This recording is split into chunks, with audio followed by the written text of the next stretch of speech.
somewhere better, Tyler is actually going to be recording this because Mr. and Mrs. Hyatt are on vacation and can't see this. So Tyler, why don't you move so you can, because over there is not going to be a good place. This is your one chance to use that phone during school. Are you good? You got it set up? John Quincy Adams once said, "Posterity, you will never know how much it cost the current generation to preserve your freedom. I hope you will make good use of it." Hi, my name is Nick Hyatt, and I did my CTP on "Is our current United States government consistent with what the Founding Fathers had envisioned?" I believe that the Founding Fathers intended a government run for and by the people, free from tyranny, and dedicated to the ideals of life, liberty, and the pursuit of happiness. These ideas inspired the Founding Fathers to pledge their lives, fortunes, and sacred honor to secure the blessings of liberty. This is what has inspired me to research this topic and learn if our government was following the Founding Fathers' principles. Founding Fathers. One question that we must ask is, who really were the Founding Fathers? The Founding Fathers were the framers of the Constitution and winners of American independence. Men like John Adams, Thomas Jefferson, James Madison, and George Washington were key figures who were important in the development of our new nation. Even from the beginning, our Founding Fathers had opposing views. Some of them believed in big government, and others supported small government. Many of our founders had classical educations, including the study of Latin. Our founders held deep religious values based on their Christian faiths. 47 out of the 56 signers of the Declaration of Independence were Christians, and 29 of those had degrees from a seminary or Bible school. The original intent of the Founding Fathers was to establish the framework of our new country. They envisioned a system of self-government by the people, for the people. They also set out to establish a free and virtuous society.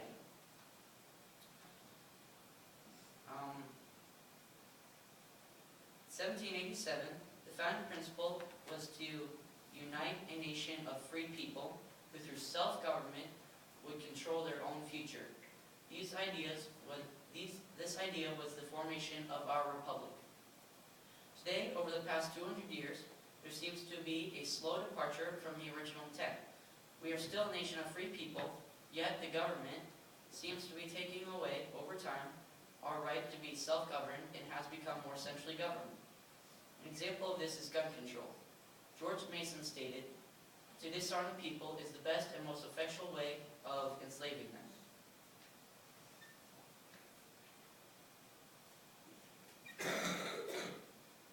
In England, the individual citizen lacked rights.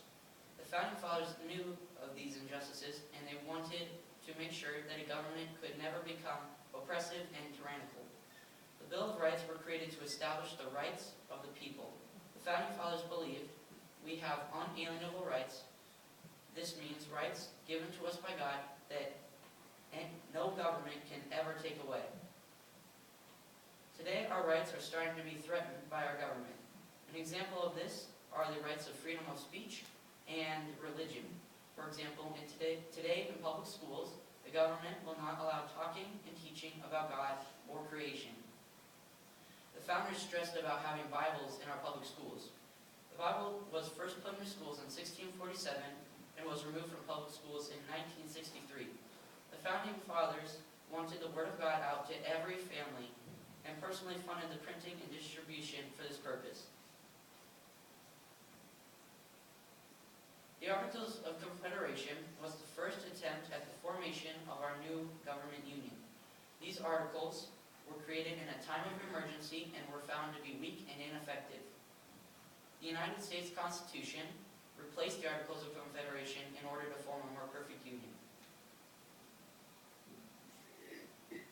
The founders really wanted a government that would ensure peace in the new nation. They had just fought for their independence, and they wanted to protect the people and promote tranquility. They agreed that we would need a military, but again they disagreed on its form. They finally agreed on a standing army. Today's military is very different from the Founding Fathers' military. America has grown vastly actually since 1787, and the ideas on how our military have changed. The original intent was to protect our own borders from foreign invaders. Now America is a world power. Our founders also wanted to promote general welfare. Over time, the federal government has had to step in and act upon behalf of the people to secure their general welfare, such as the Federal Meat Inspection Act of 1906 or the USDA inspection of poultry. The point of this, secure the blessings of liberty to ourselves and our posterity. The point of this phrase in the preamble was to help protect the country's hard-earned rights for liberty, unjust laws, and freedom from a tyrannical government. The founders knew that being blessed by God and having liberty was something they wanted to pass down to the future generations. While the United States was clearly founded on Christian principles, thinking back to the first governing document, the Mayflower Compact, it stated that the Puritans came to America for the glory of God and the advancement of the Christian faith. Biblical worldview. America's founding fathers had godly intentions in creating this country. They purposely placed having religious freedom and liberty as the foundations of our Constitution. They fully understood that God gave us unalienable rights. Here's a quote from Thomas Jefferson. We hold these truths to be self-evident, that all men are created equal, that they are endowed by their Creator with certain unalienable rights, that among these are life, liberty, and the pursuit of happiness. What are unalienable rights? They are God's natural law, which are moral principles built into human nature. Where did humans get their nature? They got it from God.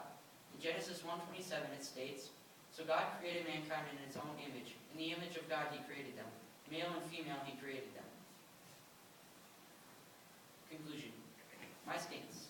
Since the founding of our country, we have seen a slow departure from the fundamental principles. For example, our founding fathers wanted a small central government run for and by the people. Today, our government has grown significantly and in many ways is imposing its will on our everyday lives, such as increased taxation or mandatory health insurance, which is Obamacare. Another example is our founding fathers were proud of their Christian heritage. Today, it seems religion is tolerated as long as it is separate from our schools and government. In conclusion, I believe that our government is being run in the ways that our founding fathers had envisioned, but there has been changes such as the ability to talk about creation in schools. The government has also started to become oppressive in ways like mandatory health insurance or gun control. I believe if we truly want to be run in the ways that our founding fathers wanted and envisioned, then we must educate ourselves on the Constitution, the Bible, our Creator-endowed rights, our national history, and our historical documents. Thank you.